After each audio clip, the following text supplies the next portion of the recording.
And so many in the Black community, if I'm being honest with you, because I want to be, believe that you are being used as a pawn by the right and that you're a charlatan of sorts. He's not a Republican. So how do you... He's never voted. She literally calls him a charlatan to his face. Whoopi Goldberg, Joy Behar, and Sunny Hostin are all present in this episode. This time, their guest is author Coleman Hughes, who's there to discuss his take on colorblindness in the context of race. And they are furious with him, absolutely livid, because he dared to write a book suggesting we should do our best to avoid racial bias and things like that.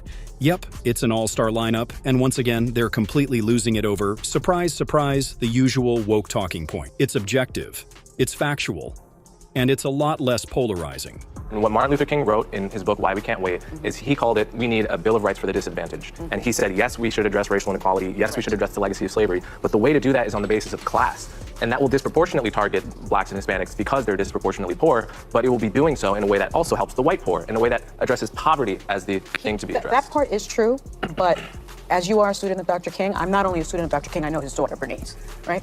So I'm going to get to my question. Go ahead, go right ahead. I think the premise is fundamentally flawed. You claim that colorblindness was the goal. Notice how Sunny Hostin keeps shifting the subject whenever he makes a point that's completely logical, and she has no way to counter it. He brings up the idea of focusing on class, saying that if we do that, we not only end up helping Hispanics and Blacks, who are disproportionately affected, but also poor white people. And what does Sunny do? She just sidesteps the point entirely. She changes the subject because she has no real response. There isn't one. But she doesn't like that argument, and you can tell. It's like she doesn't want to help the white. And the truth is, it doesn't have to be that way. In fact, treating people like that is deeply, inherently racist. You actually get a better picture of who needs help by looking at socioeconomics and income. That picks out people in a more accurate way. Not my question, but when you say that socioeconomics picks out people in a better way than race, when you do look at the socioeconomics, you see the huge disparity between white households and Black households. You see the huge disparity between white households and Hispanic households. So your argument, and I've read your book twice because I wanted to give it a chance, your argument that race has no place in that equation is really fundamentally flawed in my opinion. Well, there's two separate questions. One is whether each racial group is socioeconomically the same. That I agree with you, they're not. Yeah, they're not, and the stats show that. Yeah, of course, I agree with that fully. The question is, how do you address that in a way that actually targets poverty the best? Like, what's the point of framing everything as a race issue when it clearly isn't? If what we're really concerned about is poverty or socioeconomic status, then why not focus on that instead of skin color? Why not look at the actual stats around income and opportunity, because that's always the more accurate lens. Not all Black people are poor. Not all white people are rich. There are poor white families and wealthy Black families. So why force everything into a racial narrative when it doesn't hold up 100% of the time? If we just focus on socioeconomic status, that tells us what we actually need to know without the divisiveness. That's what makes it so frustrating when people like Whoopi Goldberg, Sunny Hostin, and the rest of The View insist on making everything about race. It's not even the most accurate way to look at the country. If we really care about getting it right, looking at class and status is the way to go.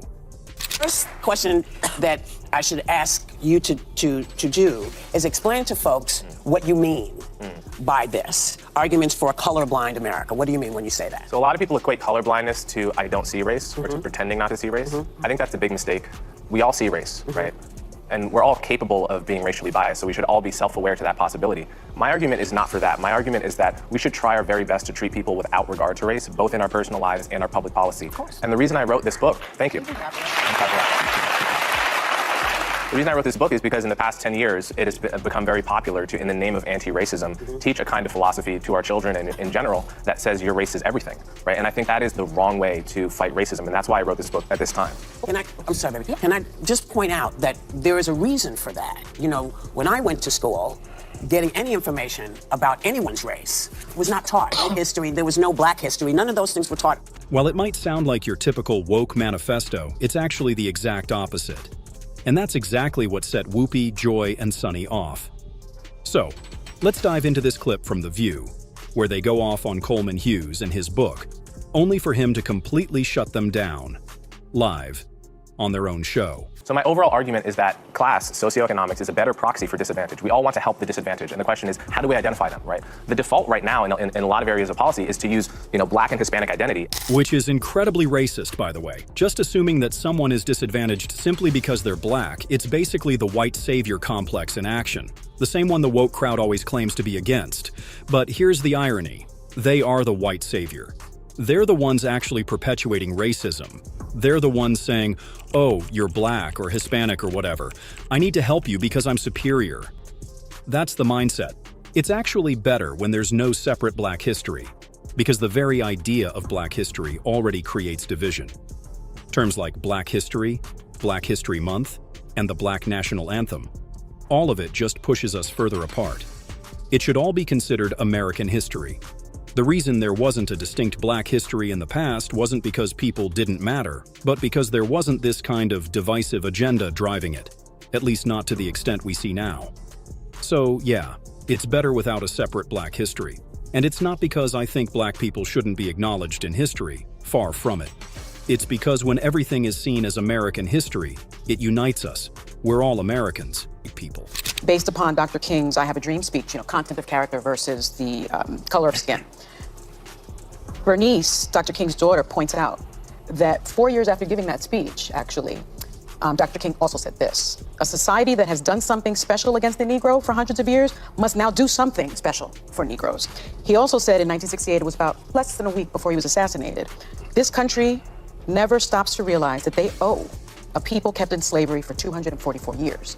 So rather than class, he did write about that earlier on. Right before his death, he made the argument for racial equality and racial reparations. And so your argument for color blindness, I think, is something that the right has co-opted.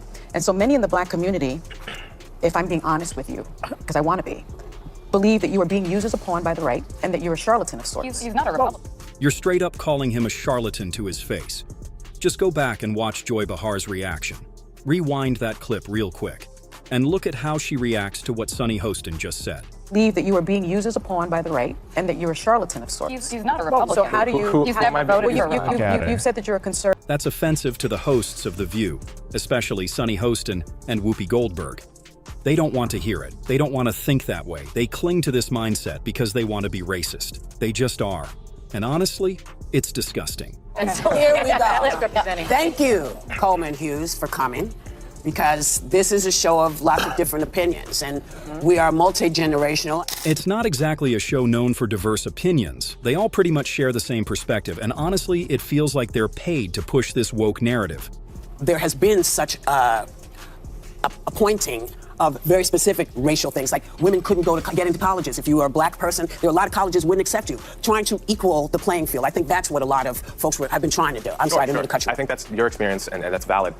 As a counterpoint, when I was in 5th grade, we all watched Roots together in public school. Yeah. So these are different experiences. I Yes. think it's also different generations. It's different parts of the country, right? We have very different cultures all living together in one Yes. country. So I'm not going to deny that. But I view this notion of a colorblind society similar to the idea of a peaceful society, which is to say it's an ideal. It's a North Star. And the point is not that we're ever going to get there. We're not going to touch it. But we have to know when we're going forward and when we're going backwards. And we're going backwards when we're doing woke kindergarten in San Francisco, with you didn't hear about the story? No, but wait. Because I want to get to part of the book. yeah, You believe that public policies that address socioeconomic differences would be better at benefiting disadvantaged groups, and that race-based policies often hurt the very people they're trying to help. What are some examples of policies that would be better at reducing racial disparities?